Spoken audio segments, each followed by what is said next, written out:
ദൈവോചനവുമായിട്ട് നിൽപ്പാൻ ലഭിച്ച വിലപ്പെട്ട അവസരത്തിനായിട്ട് ദൈവത്തെ സ്തുതിക്കുന്നു. ഞാൻ തോമ്പിക്കണ്ടത്തെ ഒരു വാക്യം വായിച്ചിരുന്നു. ഞാൻ പറഞ്ഞു അതിനെയും 25-ാം തീയതി വീണ്ടും അവിടെ പോകണം, ദൈവം അനുവദിച്ച. ഞാൻ പറഞ്ഞു അന്നേരം അതിൻ്റെ ബാക്കി പറയാമെന്ന് പറഞ്ഞു. അത് വാക്യം ഒന്ന് വായിച്ചത്. അതല്ല പ്രസംഗിക്കുന്നത് 129-ാം സങ്കീർത്തനം 1-ാം വാക്യം. അത് ഞാൻ അവിടെ വായിച്ചേച്ചാ ഇങ്ങോട്ട് വന്നത്. ഇവിടെയും കൂടെ ഒന്ന് വായിച്ചേക്കാം. ഇസ്രായേൽ പറയേണ്ടതെന്തെന്നാൽ അവരെന്റെ ബാല്യം മുതൽ പലപ്പോഴും എന്നെ ഉപദ്രവിച്ചു. അവരെന്റെ ബാല്യം മുതൽ പലപ്പോഴും എന്നെ ഉപദ്രവിച്ചു. എങ്കിലും അവരെന്നെ ജയിച്ചില്ല. സ്തോത്രം. ആമേൻ. വേദപുസ്തകം തിരുത്താൻ നമുക്ക് പ്രമാണമില്ല. തിരുത്തിയാൽ കൂട്ടിയാൽ കുറച്ചാൽ ബാധ വരും. ഇതിനകത്തെ ബാധ തന്നെ, വെളിയെന്നല്ല. എങ്കിലും ജീവിതാനുഭവത്തോട് ബന്ധപ്പെട്ട് പറയാം. ഇവിടെ വായിക്കുന്നത് ഇസ്രായേൽ പറയേണ്ടതെന്നാൽ അവർ എൻ്റെ ബാല്യം മുതൽ എന്നെ, ഞാൻ പറയട്ടെ, അനീഷ് കാവാലം പറയേണ്ടതെന്നാൽ ബാല്യം മുതൽ ഉപദ്രവിച്ചു. ബഹുവചനം അവരെന്ന ഒരാളല്ല, പക്ഷേ ജയിച്ചില്ല. കാരണം നമ്മുടെ കഴിവല്ല. ഞാനും നിങ്ങളും ആരാധിക്കുന്ന സേവിക്കുന്ന ഒരുവൻ ജയിച്ചവനാ. എല്ലാറ്റെയും ജയിച്ച ഒരുവനെയാ ഞാനും നിങ്ങളും ആരാധിക്കുന്നത്. ഇന്ന് രാത്രി പരാജയത്തിന്റെ പടുകുടിയിൽ കിടക്കുന്ന ആരെങ്കിലും എന്നെ കേൾക്കുന്നെങ്കിൽ ആമൻ ദൈവമക്കളോട് ഇന്ന് രാത്രി ഓർപ്പിക്കട്ടെ, ജയം തരുവാൻ കഴിവുള്ള ഒരുവൻ നമ്മുടെ കൂടെയുണ്ട്. അത് നസറായനാകുന്ന യേശു ക്രിസ്തുവാ. ആമ കുഞ്ഞാടിന്റെ രക്തത്താലും അവിടുത്തെ തിരുവചനത്താലും നമുക്ക് ജയമാണ്. ഇന്ന് രാത്രി അനുഭവിക്കുന്ന ദൈവമക്കൾ ദൈവത്തിന് മഹത്വം കൊടുക്കണം. ആമേൻ. നിന്നെ പരാജയപ്പെടുത്തുവാൻ, തകർത്ത് കളയുവാൻ, നശിപ്പിച്ച് കളയുവാനൊക്കെ വൈരി അണിയറകളിൽ വൈതരണി ഒരുക്കുമ്പോൾ വിശ്വസ്തയോടെ, വിശുദ്ധിയോടെ, വേർപാടോടെ പ്രമാണത്തിന് വേണ്ടി നിന്ന് പ്രാർത്ഥിച്ച് പൊരുതിയാൽ നീ പരാജയപ്പെടുവാൻ ദൈവം അനുവദിക്കത്തില്ല. നിന്റെ പരാജയത്തെ ഇന്ന് രാത്രി ദൈവം ജയമാക്കി തീർക്കും. പിന്നെ അനുഭവത്തിൽ നിന്നൊരു കാര്യം പറയാം. പ്രാർത്ഥനയായതിൻ്റെ ആയുധം. നീ സ്വോത്ര കാഴ്ച കിട്ടുന്ന കാശെടുത്ത് കോടതിയിലും കൊടുത്ത് വക്കീലിനും കൊടുത്ത് ഗുണ്ടകളെ ഇറക്കി. ഒരുത്തൻ എന്നോട് പറഞ്ഞു, മട്ടാഞ്ചേരുന്നു ഗുണ്ടനെ. ഗുണ്ട അതിൻ്റെ മട്ടാഞ്ചേരി നിന്നും ഗുണ്ട ഇറക്കണ്ട. പിന്നെ ഒരു സ്ഥലമുണ്ടല്ലോ തിരുവനന്തപുരത്ത്, ചെങ്കച്ചൂള, അതെല്ലാം അറിയാം. മട്ടാഞ്ചേരി നിന്നും ഗുണ്ട ഇറക്കണ്ട, ചെങ്കച്ചൂളെന്ന് ഇറക്കണ്ട. ഇന്നാളൊരു അച്ചായൻ എന്നോട് പറഞ്ഞു, ഞങ്ങൾ ചേലക്കൊമ്പുകാരാണ്. ചേലക്കൊമ്പ് ബെന്നിപ്പാസൊക്കെ അറിയാം ചേലക്കൊമ്പിന്റെ കാര്യം എന്നാ.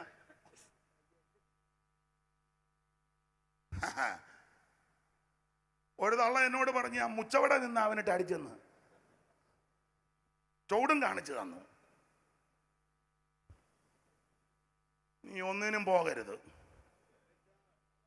സ്തോത്രം. ദൈവമക്കൾ തരുന്ന കാശ് കൊടുത്ത് കേസിനും പോകരുത്, കോടതിക്കും പോകരുത്. പിന്നെ നമുക്കെതിരെ വല്ലവരും കേസ് കൊടുത്താൽ പോയോക്കള് നിയമം അങ്ങനെ. നീയായിട്ട് മെനക്കേട് ഒപ്പിക്കരുത്. സ്തോത്രം. സ്തോത്രം. ജീവിതത്തിന്റെ അനുഭവത്തിൽ നിന്നാ പറയുന്നത്. പ്രശ്നങ്ങൾ രൂക്ഷമാകുമ്പോൾ, പോരാട്ടങ്ങൾ വർദ്ധിക്കുമ്പോൾ ദൈവസന്നിധി മുഴങ്കാലം എടുക്കണം. പ്രാർത്ഥിക്കുന്ന നിനക്ക് വേണ്ടി യുദ്ധം ചെയ്യുന്നൊരു ദൈവമുണ്ട്. പ്രാർത്ഥിക്കുന്ന നിനക്ക് വേണ്ടി ഇറങ്ങി വരുന്ന ഒരു ദൈവമുണ്ട്. ആകാശം കീറി മുറിച്ച് ആകാശം ചായിച്ചിറങ്ങി. അവൻ ന്യായാധിപന്മാരുടെ പുസ്തകത്തിൽ ഒരു വാക്യം എങ്ങനെയുണ്ട്, വീരന്മാരുടെ മധ്യേ യഹോവയും എനിക്കായിട്ട് ഇറങ്ങി വന്നു. വായിച്ചേ. ഞാൻ വിഷയം വിട്ടു പോകുന്നെങ്കിലും വായിച്ചോ. ന്യായാധിപന്മാരുടെ പുസ്തകം 5-ാം അധ്യായത്തിന്റെ 13 മുതൽ വായിച്ചേ. 5-ന്റെ 13 മുതൽ പെട്ടെന്ന് ആരാ വായിക്കുന്നത്? എവിടാ? എവിടെയും അന്ന് ശ്രേഷ്ഠന്മാരുടെ ശിഷ്ടവും പടജനവും എനിക്കായിട്ട്. മോളെ നന്നായിട്ട് വായിച്ചേ. പടജനവും എനിക്കായിട്ട് ഞാനും ഇറങ്ങി വരിക. പടജനവും എനിക്കായിട്ട് ഇറങ്ങി വന്ന അടുത്ത വാക്യം. വീരന്മാരുടെ മധ്യേ യഹോവയും എനിക്കായിട്ട് ഇറങ്ങി വന്ന്. ഇന്ന് രാത്രി നിനക്ക് വേണ്ടി ദൈവം ഇറങ്ങി വരുന്ന രാത്രിയാ. നീ ഇവിടെ ഇരുന്ന് ആരാധിക്കുമ്പോൾ, നീ ഇവിടുന്ന് പ്രാർത്ഥിക്കുമ്പോൾ നിന്റെ കുടുംബത്തിനകത്ത് ഇന്ന് രാത്രി ദൈവം ഇറങ്ങാൻ പോകുകയാ. വിശ്വസിക്കുന്നവർ ഇന്ന് രാത്രി ദൈവത്തിന് മഹത്വം കൊടുക്ക. ദൈവം നിനക്ക് വേണ്ടി ഇറങ്ങുവന്ന അനുഭവിക്കുന്ന ദൈവമക്കൾ ഇന്ന് രാത്രി ദൈവത്തിന് മഹത്വം കൊടുക്ക. മറുപടി പറയാൻ പോകരുത്, എതിർക്കാൻ പോകരുത്, ഉടക്കാൻ പോകരുത്, കേസിന് പോകരുത്, കോടതിക്ക് പോകരുത്, വാത് കെട്ടാൻ പോകരുത്. മുട്ടയിലിരുന്ന് പ്രാർത്ഥിക്കണം. ഡൽഹിയിൽ നിന്ന് വന്നു, ദൈവം അനുഗ്രഹിക്കട്ടെ. Price the Lord. നിനക്ക് വേണ്ടി യുദ്ധം ചെയ്യുന്ന ദൈവമുണ്ട്. അവിടെ ഒന്നുകൂടെ വായിച്ചേ. ഈ യുദ്ധത്തിന്റെ പ്രത്യേകത ദൈവം തമ്പുരാൻ ഇറങ്ങി വന്ന യുദ്ധമാണ്. ഇതുപോലൊരു യുദ്ധം വേറെ പുസ്തക ചരിത്രത്തിലില്ല. ഇന്ന് രാത്രി പ്രാർത്ഥിക്കുന്ന നിനക്ക് വേണ്ടി ദൈവം ദൂതനെ ഇറക്കും.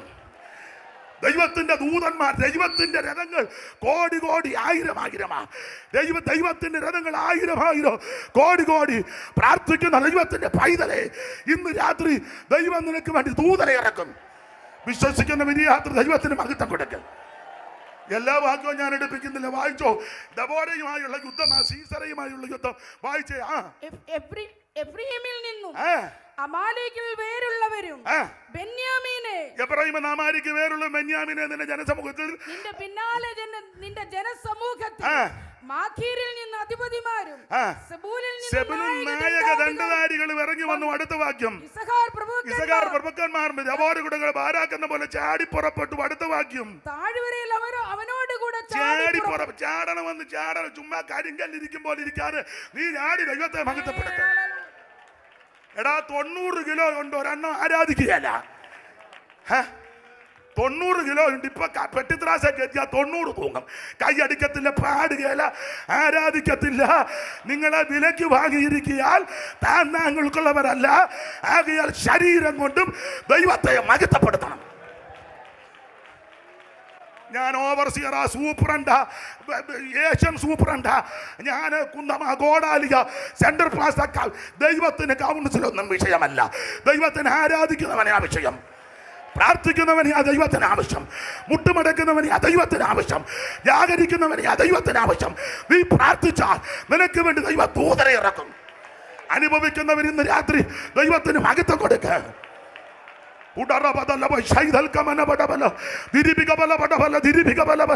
ഇന്ന് രാത്രി ദൈവം നിനക്ക് വേണ്ടി ഇറങ്ങി പ്രവർത്തിക്കും. വായിച്ചേ കർത്തൃദാസി, വായിച്ചേ.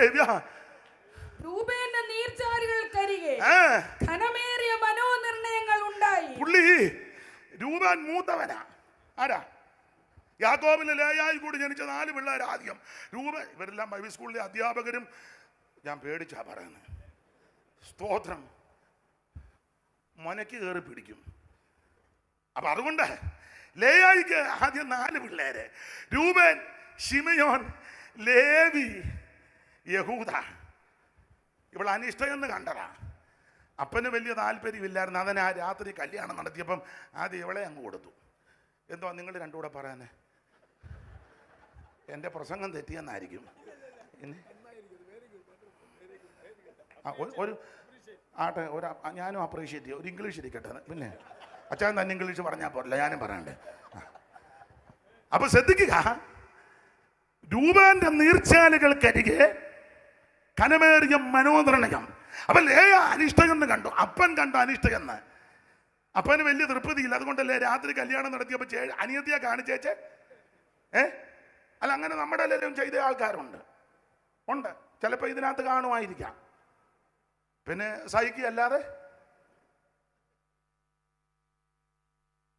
അച്ഛൻ പറഞ്ഞ് വെള്ളിയാഴ്ച, വെള്ളിയാഴ്ച എല്ലാവരും തടിയുടെ കുരിശുമായിട്ട് വരാൻ. ഒരുത്തം മന്തിൽ എന്തിയടാ കുരിശ്? പെമ്പളെ പൊക്കി കാണിച്ചതാന്ന് പറഞ്ഞു. കഴിഞ്ഞ 30 കൊല്ലമായിട്ട് എല്ലാവരുടെയും കാര്യമല്ല. അപ്പൊ ഈ ലേയ അനിഷ്ടയാ. അപ്പന് തൃപ്തിയില്ല, അനുജത്തേക്കും വലിയ തൃപ്തിയില്ല. അനിയത്തി ആരാ? റൈസലാൻഡി, റൈസൽ. ഇതുപോലൊരു അഹങ്കാരി, പിടിവാശിക്കാരി, തന്നിഷ്ടക്കാരി. ഇവള് യാക്കോബിനെ ഒരിക്കൽ ഭീഷണിപ്പെടുത്തി, എനിക്ക് പിള്ളേരെ തന്നില്ല ഞാൻ ചാകുമെന്ന്. ആത്മഹത്യ. അങ്ങനെയുള്ള ചില സഹോദരിമാരുണ്ട്. ചിലര് ഭർത്താവിനെ പേടിപ്പിച്ച് ജീവിക്കുന്ന ആൾക്കാരുണ്ട്. മിണ്ടുകാലിപ്പം. പേരും സ്ഥലവും ഒന്നും പറയുന്നില്ല. ഞാനും ഉണ്ട്. ഭർത്താവിനെ പേടിപ്പിച്ച് വെച്ച് കറുക് വലിച്ചടച്ച് അകത്തോട്ട് കയറി കുത്തി കിട്ടും. ഇവൻ അവിടെ പേടിച്ചിരിക്കുക, അവള് സുഖമായിട്ട് കിടന്നുറങ്ങുക. പക്ഷേ ദൈവം വിടുകയല്ല. ഒടുവിൽ കണക്കും പലിശയും കൊടുത്ത് നിന്നെ പിടിക്കും. ആ ഭാഗത്തേക്ക് ഞാൻ പോകുന്നില്ല. റേച്ചലിന് താല്പര്യമില്ല. ആ മനുഷ്യ അപ്പന് വലിയ തൃപ്തിയില്ല, കെട്ടിയ ഭർത്താവിനും വലിയ തൃപ്തിയില്ല. പക്ഷേ ദൈവം ലേയായെ ഓർത്തു. അവൾ അനിഷ്ട എന്ന് കണ്ടപ്പോൾ ഗർഭഫലത്തെ ദൈവം അങ്ങോട്ട് തുറന്നു. മൂത്തവൻ രൂപേൻ, രണ്ടാമത്തവൻ ശിമിയോൻ, മൂന്നാമത്തവൻ ലേവി, നാലാമത്തവൻ യഹൂദ.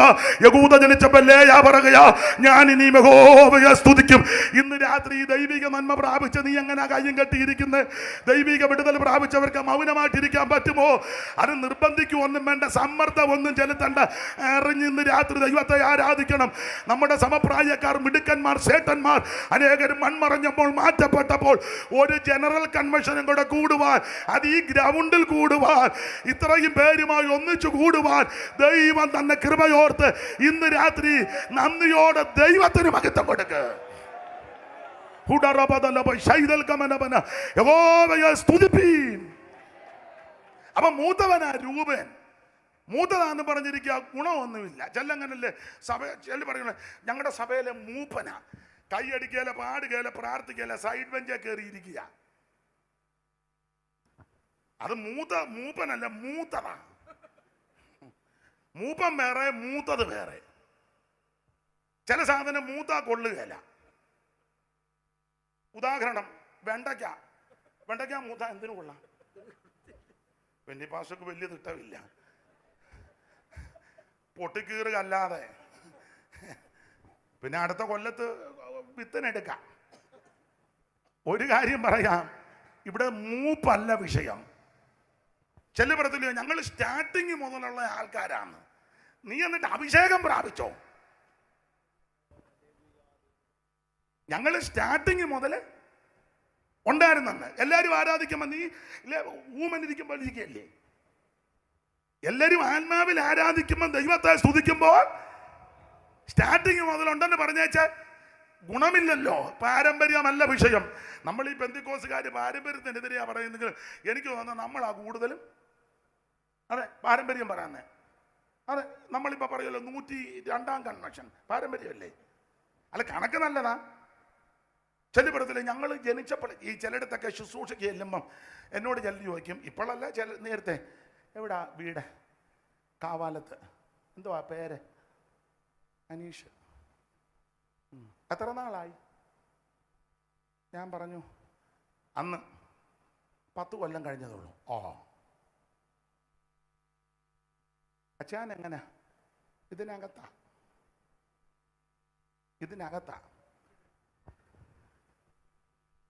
ആട്ടെ, ഞാൻ ആ ഭാഗത്തേക്ക് പോകുന്നില്ല. പാരമ്പര്യം പറയാതെ നീ ദൈവത്തെ ആരാധിക്കണം. രൂപൻ മൂത്തവനാ, പക്ഷേ മനോനിർണയമാ, കണക്ക് കൂട്ടല. ചിലരങ്ങനാന്നല്ല, മുഴുവൻ കണക്ക് കൂട്ടിയല്ലേ കാര്യം ചെയ്യുന്നേ. നല്ല കണക്കാന്നേ കുഴപ്പമില്ല, ആവശ്യമില്ലാത്ത കണക്ക്. നമ്മൾ ഈ യോഗം നടത്തിയാൽ നമുക്ക് എന്തുകൊണ്ട് ലാഭം? കണക്കാ. ഞാൻ വണ്ടി എടുത്താൽ ചിലപ്പോൾ അപ്പുറത്തുകാരും എൻ്റെ വണ്ടി കയറി വരാൻ സാധ്യത ഉണ്ട്. അതുകൊണ്ട് ഞാൻ വണ്ടി മനോനിർണയം. പേരും സ്ഥലവും പറയുന്നില്ല. ഒരു സെൻട്രൽ പാസ്റ്റർ എന്നോട് പറഞ്ഞു, അനീഷേ, നമ്മൾ ഈ കൺവെൻഷൻ നടത്തിയാൽ നമുക്ക് എന്തുകൊണ്ട് ലാഭം? ഞാൻ പറഞ്ഞ അച്ഛാ, കാളക്കച്ചവടമല്ല ഇത്, കാളക്കച്ചവടമല്ല, സുവിശേഷ വേലയാ. നഷ്ടോലാഭമല്ല ഇവിടുത്തെ വിഷയം. ഒരാത്മാവ് രക്ഷിക്കപ്പെടുക എന്നുള്ളതാ വിഷയം. ഇന്ന് രാത്രി എന്നെ കേൾക്കുന്ന പ്രിയരെ, പാരമ്പര്യം പറഞ്ഞ് അവൻ ആചാരങ്ങൾ പറഞ്ഞിരിക്കാതെ ഇന്ന് രാത്രി ദൈവത്തെ മഹത്വപ്പെടുത്തണം. വായിച്ച് ഓടിച്ചു വിട്ടേക്കാം. രൂപേന്റെ നീർച്ചാലുകൾക്കരികെ കനമേറിയ മനോനിർണയങ്ങളുണ്ടായി. വായിക്കേ. ആട്ടിൻകൂട്ടങ്ങൾക്കരികെ കുടലൂത്ത് കേൾപ്പാൻ നീ തൊടുത്തുകൾക്കിടയിൽ താമസിച്ച് കിടക്കുന്നത് എന്ത്? അടുത്ത വാക്യം. രൂപേന്റെ നീർച്ചാലുകൾക്കെതിരെ കനമേറിയ മനോനിർണയങ്ങളുണ്ടായി. അടുത്ത വാക്യം. ഗിലെയാദ് യോർദാനക്കരെ പാർത്തു. പിന്നെ അടുത്തത് ആശേർ സമുദ്രതീരത്ത് അനങ്ങാതിരുന്നു. പുള്ളി യോഗത്തിന് വരും, അനങ്ങുകയല്ല. എല്ലാ യോഗത്തിനും ഉണ്ട്, അനങ്ങുകയല്ല. പിന്നെ ഇടയ്ക്ക് ഇങ്ങനെ കൈ അനക്കും, ചത്തിട്ടില്ലെന്ന് അറിയിക്കാൻ. ആ ഇരിപ്പ് കാണുമ്പോൾ നമ്മളോർക്കും തൂക്കി ചത്തിരിക്കുകയാന്ന്. അതിന് ഇടയ്ക്കിടയ്ക്ക് ചത്തിട്ടില്ല. ആശേർ സമുദ്രതീരത്ത് അനങ്ങാതിരിക്കുക. അനങ്ങുന്ന സമയമുണ്ട്. ഇപ്പൊ കൈയടിക്കുകയല്ല, പാട്ട് പാടുമ്പോൾ കൈയടിക്കുകയല്ല. ഞാൻ ആർക്കും വരാതിരിക്കട്ടെ, ദോഷമൊന്നും വരാതിരിക്കട്ടെ, ഒരു കാര്യം പറയുക, പാട്ട് പാടുകയും ആരാധിക്കുകയും ചെയ്യുമ്പോൾ കൈയടിച്ചും ദൈവത്തെ മഹത്വപ്പെടുത്തിയില്ലെങ്കിലേ, ഇപ്പൊ കൈയടിക്കത്തില്ലെങ്കിൽ പിന്നെ ഒടുവിൽ പല ദീനം വരുന്ന കൂട്ടത്തിൽ, വെട്ടിത്തറയോട് തന്നെ പറയാം, ദീനം വരുന്ന കൂട്ടത്തിൽ ഒരു ദീനമുണ്ട്. ആ ദീനം മറ്റൊന്നില്ല, ഈ വെട്ടുമാനം എന്ന് പറയും. വെട്ടുമാനം എപ്പോഴും അടിച്ചിരിക്കണം. ഇപ്പോഴാണ് പാട്ട് പാടുമ്പോൾ അടിച്ചാൽ മതി, അല്ല പിന്നെ ഇപ്പൊ അടിക്കാതിരുന്നാൽ പിന്നെ ഒടുവിൽ ഇങ്ങനെ വെട്ടുമാനം കിടുകിടുകിടാന്നെ കാപ്പി കൊണ്ടുതരും. തങ്കമ്മ കാപ്പി പുള്ളി അടിച്ചിരിക്കുക. എടാ നിനക്ക് കാപ്പി പോലും കുടിക്കാൻ ഇട വരികയല്ല. അത് വരാതിരിക്കണം. അതിന് അവസരം കിട്ടുമ്പോൾ ദൈവത്തെ ആരാധിക്കണം. ശബ്ദമുള്ളപ്പോൾ ദൈവത്തെ മഹത്വപ്പെടുത്തണം. കൈക്ക് ബലമുള്ളപ്പോൾ കൈ അടിച്ച് ദൈവത്തെ മഹത്വപ്പെടുത്തണം.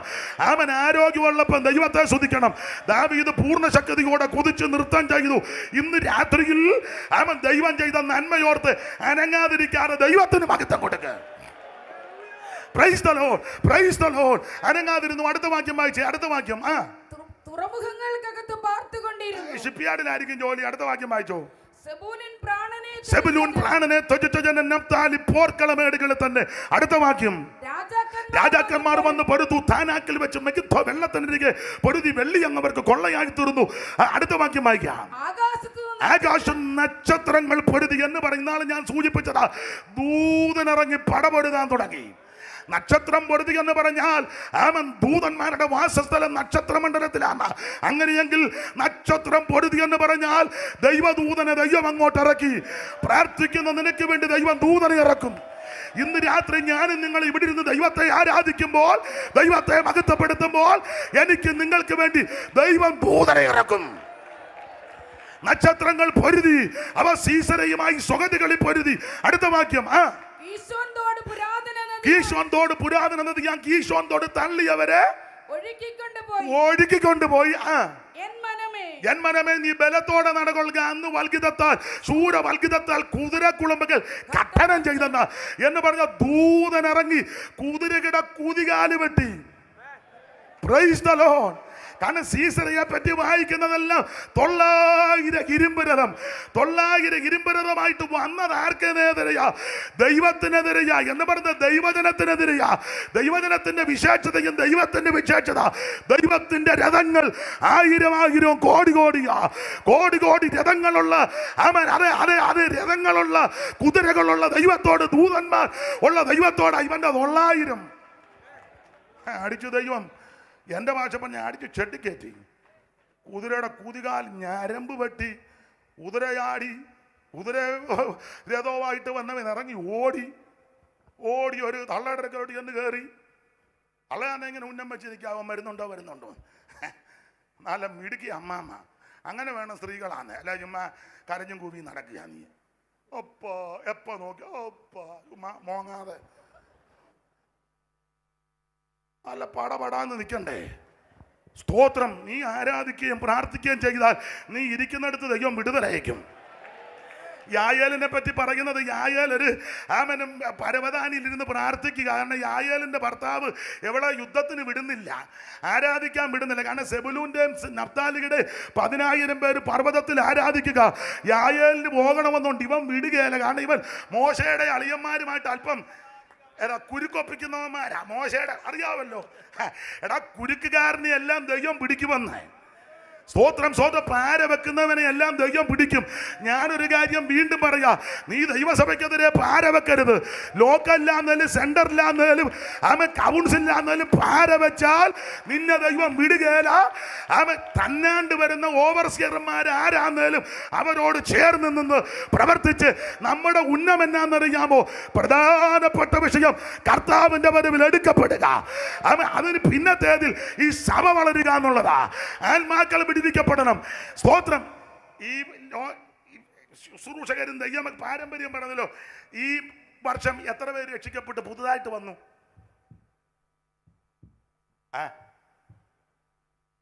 ഉള്ളതൂടെ 2 എണ്ണം പോയതല്ലാതെ എല്ലാവരുടെയും കാര്യമല്ല. എത്ര എണ്ണത്തിന് സ്നാനപ്പെടുത്തി?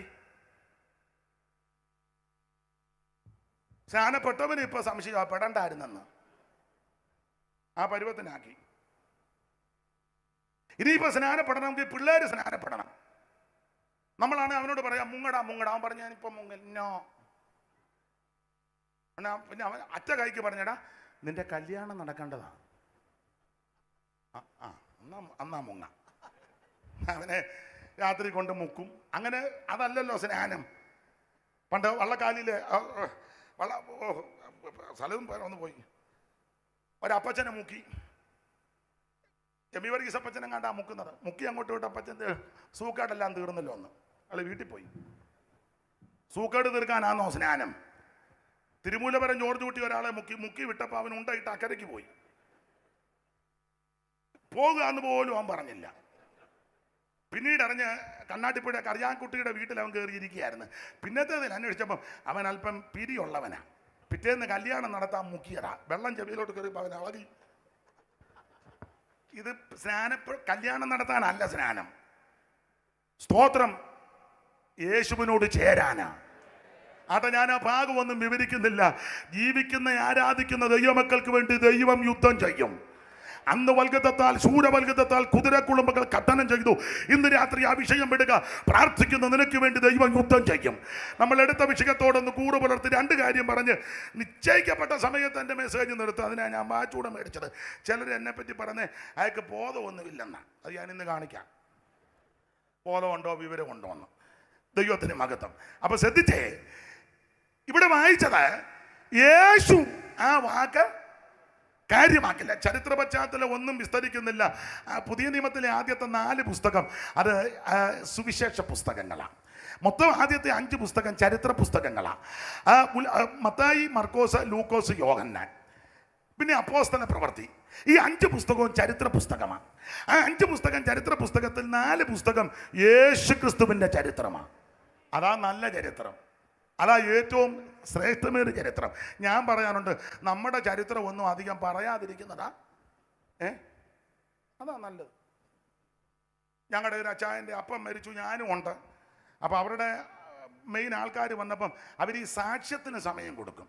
അപ്പോൾ എല്ലാവരും വരുന്നൊരു സാക്ഷി പറയുക, അപ്പച്ചൻ്റെ മോനാണ്, മരുമകളാണ് എന്നൊക്കെ പറഞ്ഞ്. അപ്പോൾ ഒടുവിൽ എനിക്ക് വേണ്ടപ്പെട്ട അച്ചായൻ എഴുന്നേറ്റ് പറഞ്ഞു, ഞാൻ ഈ അപ്പച്ചൻ്റെ ഇത്രാമത്തെ മകനാണ്. ഞാൻ കൂടുതൽ ചരിത്രങ്ങളൊന്നും പറയുന്നില്ല. എല്ലാവരുടെയും ചരിത്രവും എല്ലാ ചരിത്രവും എല്ലാവർക്കും അറിയാമല്ലോ. അതാ നല്ലത്. നമ്മുടെ ഒരു ചരിത്രവും വിളമ്പാതിരിക്കുന്നതാണ് നല്ലത്. അവസരം കിട്ടിയാൽ യേശുവിനെ പറ്റി പറയുക. യേശുവിൻ്റെ ചരിത്രം കേൾക്കാൻ കൊള്ളാവുന്ന ചരിത്രം, പറയാൻ കൊള്ളാവുന്ന ചരിത്രം, പറഞ്ഞു വരുമ്പോൾ ഒന്നും വിഴുങ്ങാൻ ഇടയില്ലാത്ത ചരിത്രം, അവൻ ആരും കേട്ടിരിക്കുന്ന ചരിത്രം, ആരും അവൻ സന്തോഷിക്കുന്ന ചരിത്രം. ഒരൊറ്റ ചരിത്രമേ ഉള്ളൂ, അത് നസറയനാകുന്ന യേശുവിൻ്റെ ചരിത്രം. അതാ 4 പുസ്തകം. മത്തായി, മർക്കോസ്, ലൂക്കോസ്, യോഹന്നാൻ. മത്തായി അവൻ ചരിത്ര പുരുഷനാകുന്ന യേശുവിനെ രാജാവായിട്ട് തെളിയിച്ചു. മർക്കോസ് ദാസനായിട്ട് തെളിയിക്കുന്നു. നിങ്ങൾക്കറിയാം, ലൂക്കോസ് സമ്പൂർണ്ണ മനുഷ്യനായിട്ട് തെളിയിക്കുന്നു. യോഹന്നാൻ യേശു ദൈവമാണെന്ന് തെളിയിക്കുക.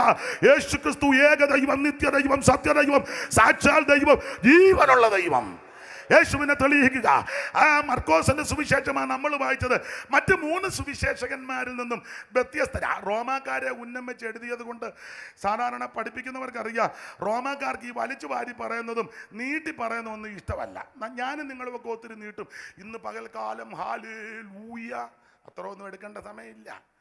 എന്നാൽ നമ്മൾ നിന്ന് ഇപ്പം അങ്ങനെ നമ്മുടെ സഭകളിൽ അധികം സാക്ഷ്യമില്ല. പണ്ടൊക്കെ നമ്മുടെ അമ്മച്ചിമാർ നിന്ന് കറങ്ങുന്ന കാണാം. ഹല്ലേലൂയ. പണ്ടൊരു ചിങ്ങവനത്തൊരു തള്ള കറങ്ങി നേരെ അങ്ങ് തിരിഞ്ഞു പോയി, കണ്ണടച്ച് കറങ്ങിയറാ. ഇരുന്നപ്പം വേറൊരു തള്ളയുടെ തലയിലോട്ട്. ഞാൻ നിർമ്മിത കഥ പറഞ്ഞതല്ല, പെണ്ണിച്ചാൻ അറിയാം, പറയണ്ട. അവസാനം സഭ 2 ആയി. ഒരു സാക്ഷി പറഞ്ഞപ്പം മറ്റേ തള്ള അവരുടെ കൊച്ചുങ്ങളും പറഞ്ഞു, വാടി കൊച്ചുങ്ങളെ നമുക്ക് പോകാം, വേറെ സഭയുണ്ടാക്കാണ്ട് പറഞ്ഞു. തള്ള പോയി ഒരു സഭയുണ്ടാക്കി ചായ്പിനകത്ത്. അപ്പൊ ഇപ്പോൾ ഈ സാക്ഷികളൊക്കെ ഇങ്ങനെയൊക്കെ ഉണ്ട്. ഞാനൊരു കാര്യം പറയാം, നമ്മുടെ ചരിത്രം ഒന്നും അധികം പറയണ്ട. നിനക്ക് അവസരം കിട്ടിയാൽ യേശുവിനെ പറ്റി പറ, യേശുവിൻ്റെ കാര്യം പറ. യേശു നിന്നെ വിടുവിക്കും, യേശു നിന്നെ രക്ഷിക്കും, യേശു നിന്നെ സൗഖ്യമാക്കും. യേശുവിൽ കൂടി വിടുതലുണ്ട്. മർക്കോസ് ഒത്തിരി ഒന്നും നീട്ടി വലിച്ചു പറയുന്നില്ല. മത്തായി 28 അധ്യായം എഴുതി, ലൂക്കോസ് 24 എഴുതി, യോഹന്നാൻ 21 എഴുതി, മർക്കോസ് 16 അധ്യായത്തിൽ തീർത്തു. എന്നാൽ പറയേണ്ടതെല്ലാം പറഞ്ഞിട്ടുമുണ്ട്. മർക്കോസിൻ്റെ സുവിശേഷത്തിൻ്റെ പ്രത്യേകത, നിങ്ങളെ സുവിശേഷം വായിച്ചാൽ മതി. സ്പീഡിലാണ് കാര്യം, എല്ലാം സ്പീഡിലാണ്. ഞാനും സ്പീഡിലാണ്. ഇന്ന് അതല്ലേ മർക്കോസിന്റെ സുവിശേഷം വായിക്കുമ്പോൾ നിങ്ങൾ ഒരു പദം കേട്ട് ഉടനെ ഉടനെ ഉടനെ, അങ്ങനെ ഒന്ന് വായിച്ചേ. ഏതായാലും സമയം കൃത്യസമയത്ത് നിർത്താം, പേടിക്കണ്ട. ഉടനെ ഉടനെ എന്നാ അണ്ട മർക്കോസിന്റെ സുവിശേഷം 1-ാം അധ്യായം എടുത്തേ, 1:10 വായിച്ചേ പെട്ടെന്ന്. വെള്ളത്തിൽ നിന്ന് കയറി ഉടനെ. ഉടനെ കണ്ടോ, അതാ സ്പീഡിലല്ല, ഉടനെ ഉടനെ. ഇനി 1-ാം അധ്യായത്തിന്റെ 42 വായിച്ചേ.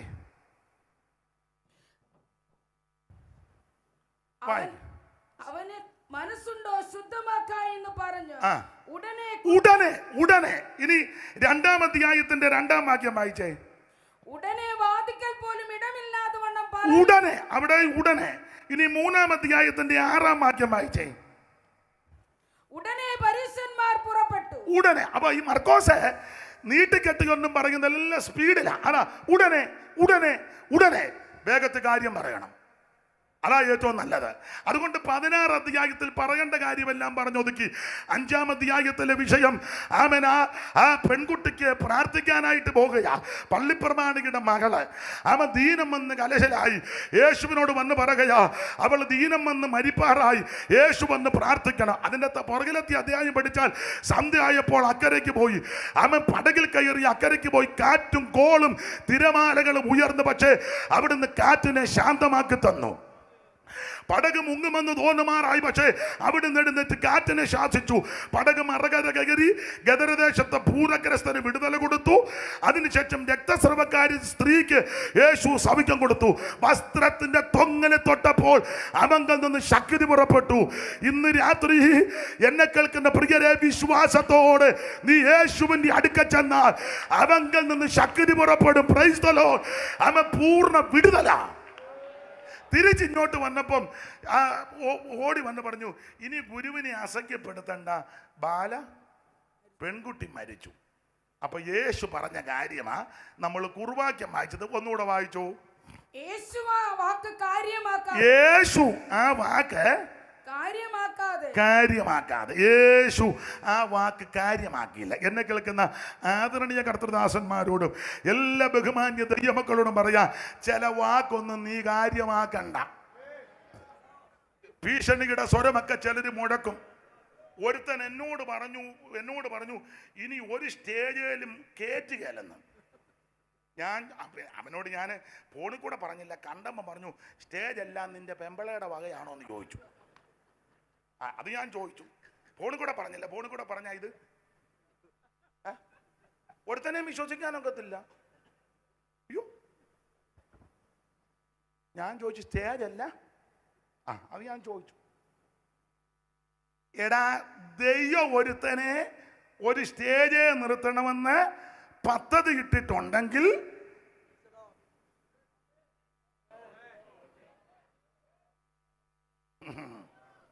ബാക്കി എന്നെ കൊണ്ട് നിങ്ങൾ പറയിപ്പിക്കണം. നിങ്ങളങ്ങ് പറ. എല്ലാം ഞാൻ തന്നെ എന്തിനാ പറയുന്നത്, നിങ്ങളൂടെ പറ. ദൈവം ഒരുത്തനെ ഉയർത്താൻ പദ്ധതി ഇട്ടിട്ടുണ്ടെങ്കിൽ, ദൈവം ഒരുത്തനെ ഒരു അഭിഷേകത്തോടെ നിർത്തിയിട്ടുണ്ടെങ്കിൽ, നിനക്ക് വിരോധമായിട്ടുണ്ടാക്കുന്ന ഒരു ആയുധവും ഫലിക്കത്തില്ല. പിന്നെ എൻ്റെ അനുഭവത്തിൽ പറയാ, മറുപടി പറയരുത്, എതിർക്കരുത്, ഉടക്കരുത്, ഉതയ്ക്കാൻ പോകരുത്, കേസിന് പോകരുത്. ഒരുത്തൻ പറഞ്ഞു, ഞാൻ എന്തുമല്ല ഇത് ഇങ്ങനെ വെച്ചോണ്ട് പറയുന്ന സാധനം ഉണ്ടല്ലോ, എനിക്കാന്ന് ഇത് അറിയത്തുമില്ല. ഈ നമ്മൾ ഇരുന്ന് കഴിയുമ്പോൾ മൈക്കെല്ലാം കൂടെ കൊണ്ടുവച്ച് അതിനെന്നാ പറയുന്നേ, ആൾക്കാരെല്ലാം മീഡിയക്കാരെല്ലാം വന്ന് എന്നതാ പത്രസമ്മേളനം. അവൻ്റെ കുന്തം. ഞാൻ പറഞ്ഞ ആദ്യം നീ പത്രസമ്മേളനം നടത്തേ, ബാക്കി നമുക്ക് പിന്നെ കാണാം. മറുപടി ഒന്നും പറഞ്ഞില്ല. എൻ്റെ തൊഴിൽ എന്നാന്നറിയാം. അതോടെ പറയാം. ഞാൻ ആരും അറിയാതിരുന്ന അങ്ങോട്ട് മുഴങ്കാലിലിരിക്കും, പോരാടി പ്രാർത്ഥിക്കും. മുട്ടയിലങ്ങോട്ട് ഇരിക്കുമെന്ന് ഇരുന്ന് പോരാടി പ്രാർത്ഥിക്കും. വെളുപ്പിനെ എഴുന്നേക്കും, ഇരുന്നങ്ങോട്ട് ജാഗരിക്കും, സ്തോത്രം പറയും. ഓരോരുത്തൻ്റെ പേര് പറഞ്ഞ് സ്തോത്രം പറയും. അവൻ മുടിഞ്ഞു പോകാനല്ല, അവൻ മാനസാന്തരപ്പെട്ട് മടങ്ങി വരാനാ, നശിച്ചു പോകാനല്ല. അതുകൊണ്ട് എൻ്റെ സഹപഠൻ ഞാൻ നിങ്ങളെ പഠിപ്പിക്കുമൊന്നുമല്ല, അതിന് ഞാൻ ആളല്ല. എൻ്റെ സഹപഠന്മാരോട് പറയട്ടെ, മുട്ടേലിരിക്കണം, മുഴങ്കാലിന്മേലിരിക്കണം, പ്രാർത്ഥനയിൽ പോരാടണം, അപ്പോൾ ദൈവം നിനക്ക് വേണ്ടി ഇറങ്ങി വരുമെന്ന്. Price the Lord. അപ്പൊ ചില ഭീഷണിയുടെ സ്വരമൊന്നും കേട്ട് യേശു ആ വാക്ക് പറഞ്ഞത് ഇതാ, ബാല മരിച്ചു പോയെന്ന്. ആരോടാ ഇത് പറയുന്നത്? അന്ന് ഈ പൊട്ടം വർത്താനം പറയാതിരിക്കണ്ടേ. അവിടുന്ന് ആരാന്നറിയാമോ? അവിടുന്ന് ജീവനായകനാ, ജീവനായകനാ, അവിടുന്ന് രക്ഷാനായകനാ, അവിടുന്ന് വിശ്വാസത്തിന്റെ നായകനാ. ജീവനായകനോടാ പറയുന്ന മരിച്ചു പോകുന്നു. അവൻ സ്തോത്രം. മരിച്ചു നാറ്റം വെച്ച് 4 ദിവസമാകുന്ന ലാസനെ ഉയർപ്പിച്ച് അവൻ വെളിയിൽ കൊണ്ടുവന്നവന് അവൻ ബാലവിഷയമല്ലെന്ന്. Praise the Lord. പാട്ടെല്ലാം വരുന്നുണ്ട്, ജയ്സനും ഒക്കെ ഉള്ളതുകൊണ്ട് പാടണമെന്നുണ്ട്. നിങ്ങൾ ഇപ്പൊ ചിന്തിക്കുക, പാടായിരുന്നല്ലോ, താമസിച്ച് വന്നത് കൊണ്ടല്ലേ, അപ്പൊ അതുകൊണ്ട് പാടുന്നില്ല. ഞാൻ എന്നെ തന്നെ അങ്ങ് അടക്കുക. ദൈവത്തിന് മഹത്വം. ഒന്നും കാര്യമാക്കരുത്. മരിച്ചു പോയെന്ന് പറഞ്ഞു കാര്യമാക്കരുത്. നാറ്റം വെച്ചവനെ ഉയർപ്പിക്കുന്നവനാ വന്നിരിക്കുന്നത്. ഡോക്ടർമാർ പറയും ഇതോടെ തീർന്ന്, ബ്രെയിൻ ട്യൂമറാ, ക്യാൻസറാ, തൊണ്ടക്കുഴിയിൽ ഒരു ചെറിയ അനക്കമുള്ളു, ഇനി അധിക നാള് ഇല്ല. അറിയിക്കേണ്ടവരെയല്ല അറിയിച്ചോ. ഇന്ന് രാത്രി ഞാൻ വിശ്വാസത്തോടെ പറയാം, നീ അത് കാര്യമാക്കരുത്. ഇന്ന് രാത്രി നീ അത് കാര്യമാക്കരുത്. ഈ രാത്രി നീ അത് കാര്യമാക്കരുത്. ഞാൻ നിന്നെ സൗഖ്യമാക്കുന്ന യഹോവ, അവന്റെ അടിപ്പിണരാൽ നിനക്ക് സൗഖ്യം വന്നു പിരിക്കുക. മിസ്രയർക്ക് വരുത്തിയ ഒരു വ്യാധിക്ക് ഞാൻ നിനക്ക് വരുത്തുകയില്ല. ഞാൻ നിന്നെ സൗഖ്യമാക്കുന്ന യഹോവ, അവന്റെ അടിപ്പിണരാൽ നിനക്ക് സൗഖ്യമാ. ഏറ്റെടുക്ക്. ഇന്ന് രാത്രി വചനം ഏറ്റെടുക്ക്. നിന്റെ രോഗബന്ധനങ്ങൾ ഇന്ന് രാത്രി ദൈവം അടിക്കും. മരണഭീതികളെ ഇന്ന് രാത്രി ദൈവം അടിക്കും. മരണഭാഷത്തെ ഇന്ന് രാത്രി ദൈവം അടിക്കും. മരണത്തിന്റെ ദൂതനെ ഇന്ന് രാത്രി വെട്ടിമാറ്റും. ദൈവം നിനക്ക് വേണ്ടി വഴി തുറക്കും. Price the Lord. ഞാൻ വേഗത്തിൽ 2 കാര്യത്തോടെ പറഞ്ഞു നിർത്തുക. ദൈവത്തെ എനിക്ക് ഒന്നുകൂടെ പറയാം. എന്നെ ശുശ്രൂഷയ്ക്ക് ക്ഷണിച്ചതിന് ബഹുമാനപ്പെട്ട ഓവർസിയറോടും മുൻ ഓവർസിയർമാരോടും എല്ലാ സെൻട്രൽ പാസ്റ്റർമാരോടും ചുമതലപ്പെട്ടവരോടും ഒരിക്കൽ കൂടെ നന്ദി പറയുക. പ്രസംഗിച്ചില്ലെങ്കിൽ ഇവിടെ വന്നല്ലോ, എനിക്കിതെല്ലാം കണ്ടത് തന്നെ വലിയ സന്തോഷം. ഇതിനു മുമ്പ് തന്നെ ദൈവദാസന്മാർ വിളിച്ചിട്ടുണ്ട്. സാം പാസ്റ്റർ ആദ്യം ആഞ്ഞിലത്താനത്ത് വിളിക്കുന്നത്, പിന്നെ സണ്ണക്കുട്ടി പാസ്റ്റർ. നിങ്ങളെല്ലാം സഹകരിക്കുന്നതിൽ ഒത്തിരി നന്ദി. എനിക്ക് വേണ്ടി പ്രാർത്ഥിക്കണേ. ഞാൻ തൊലയുന്ന കാണാൻ കുറേ അവന്മാരിരിപ്പുണ്ട്. ഉണ്ടെന്ന് അയ്യോടി, നിങ്ങൾ ഈ കേരളത്തിലൊന്നും അല്ലേ? അതോ ഇന്തോനേഷ്യയിൽ ഇന്നലെ വന്നതാണോ? അയ്യോ, ഞാൻ ചത്തുപോകാൻ.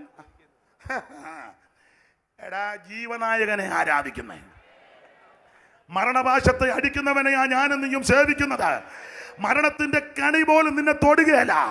അനർത്ഥ ദിവസത്തിൽ ദൈവം നിന്റെ കൂടാരത്തിൽ നിന്നെ ഒളിപ്പിക്കും. തിരുനിവാസത്തിന്റെ മറവി ദൈവം നിന്നെ മറയ്ക്കും. നിന്നെ പാറമേൽ ഉയർത്തുന്ന ഒരു ദൈവമുണ്ട്.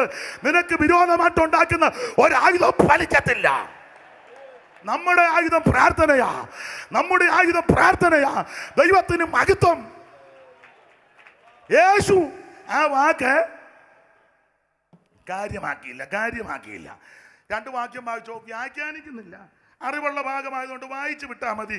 കാര്യമാക്കുക. 1, ബാല മരിച്ചു, അതൊന്നും കാര്യമാക്കില്ല, യേശു ഉയർപ്പിച്ചു. 2, ശാമുവേലിന്റെ 1-ാം പുസ്തകം 17:43 വായിച്ചേ. പെട്ടെന്ന് വായിച്ചോണേ, പെട്ടെന്ന്. എന്നോട് പറഞ്ഞതനുസരിച്ച് ഒരു 8 മിനിറ്റ് കൂടെ ഉണ്ട്. പെട്ടെന്ന് വായിച്ചു. ഫെലിസ്ത്യർ ദാവീദിനോട്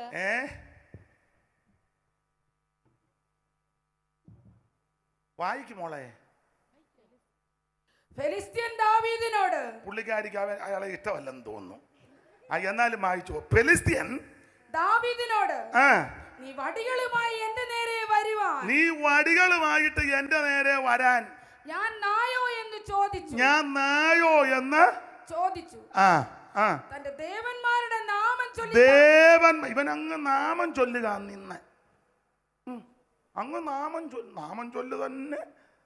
നാമം ചൊല്ല്. 5 ദൈവങ്ങളുണ്ട്.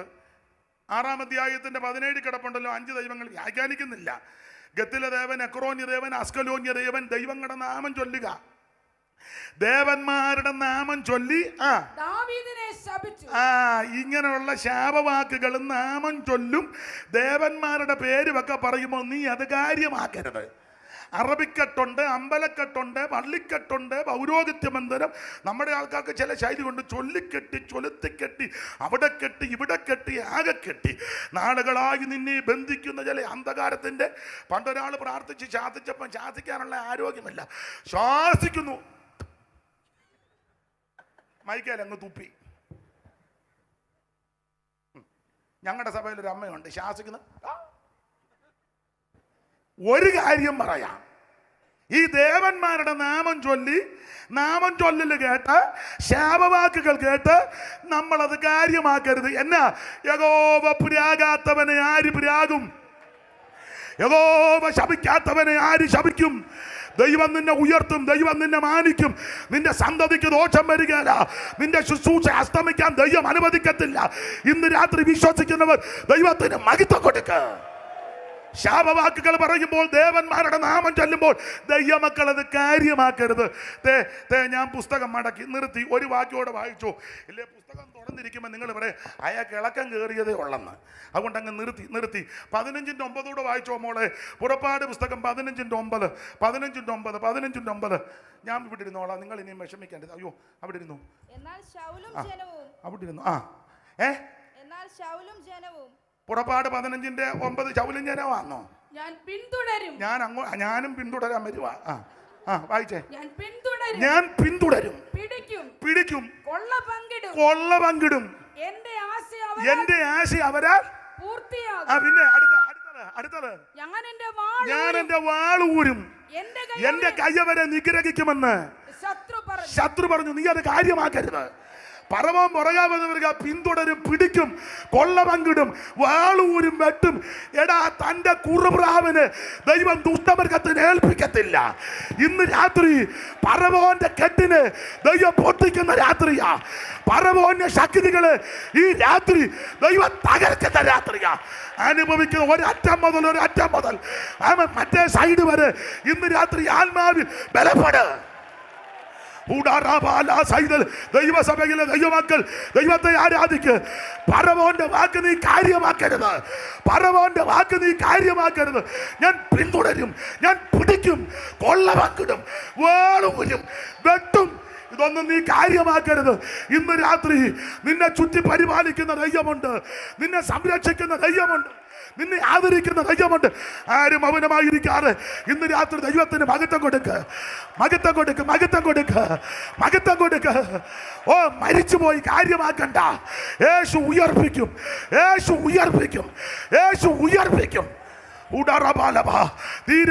ഗോലിയാത്തിന്റെ വാക്ക് കാര്യമാക്കരുത്, ശാപങ്ങൾ കാര്യമാക്കരുത്, പറവോന്റെ വാക്ക് കാര്യമാക്കരുത്. ഓ, ദിപികമനബല. ഒരു പഴയ പാട്ടിന്റെ 2 ചരണങ്ങൾ പാടിക്കോ, ബാക്കി പിന്നാലെ അവര് ചൊല്ലും. എല്ലാവരോട് ചേർന്ന് പാടിയാട്ടെ.